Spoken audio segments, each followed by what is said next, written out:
3 years ago, our next guest went through an unimaginable tragedy, losing her entire family in a car accident. Now, with the help of The Biggest Loser, she's learning to live again. Please welcome the amazing Abby Rike. You look incredible. How much have you lost? I think I'm at around 86 pounds at this point. Yeah.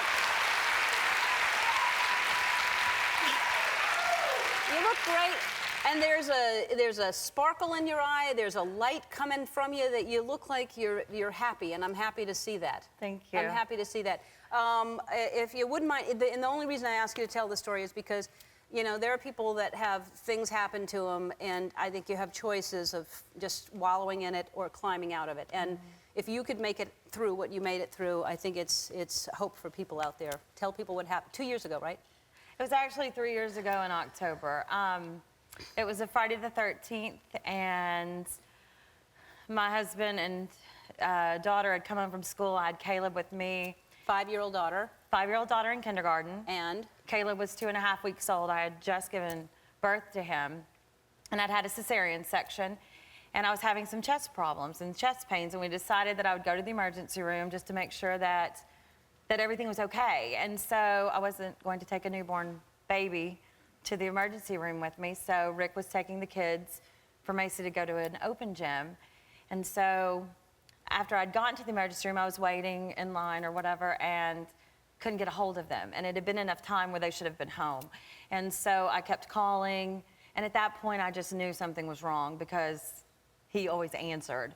So I immediately left the emergency room, never seeing a doctor, headed out, and actually saw the flashing lights. Luckily, I didn't see any of the cars or anything like that. It was around a bend, but that was actually how I found out that no one had survived the crash. So at that point, you know, what do you moved out of there? How long did you stay there before you moved away? I stayed there for 2 years. Rick and I actually taught high school together. We team taught a class together. And you had a great marriage, great relationship. I think that's just an understatement.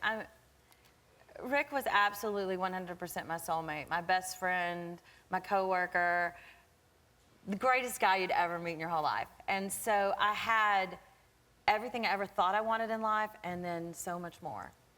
So. And then it's just in 1 second, One fell gone. swoop. So what do you say to somebody? How do you get out of losing everything? I think for me, it's not to say that, I mean, seeing me where I am now is that was the starting point, and here I am today. It wasn't instantaneous. I did, however, make the choice immediately that I was going to live. It just took me a while to figure out how to get to here, because I had to come and assimilate into my own mind that, do you believe everything you thought you believed? And I can say yes. I can't say that for everyone else because everyone has to kind of come to it on their own, but I'll see them again, and it will be a great reunion. And so I think that's what fuels me forward to say, I'm gonna do everything I can on this earth because I'm gonna be with them again. I'm sure they're with you right now. I'm happy for you. I'm happy that you're happy. And you're an inspiration.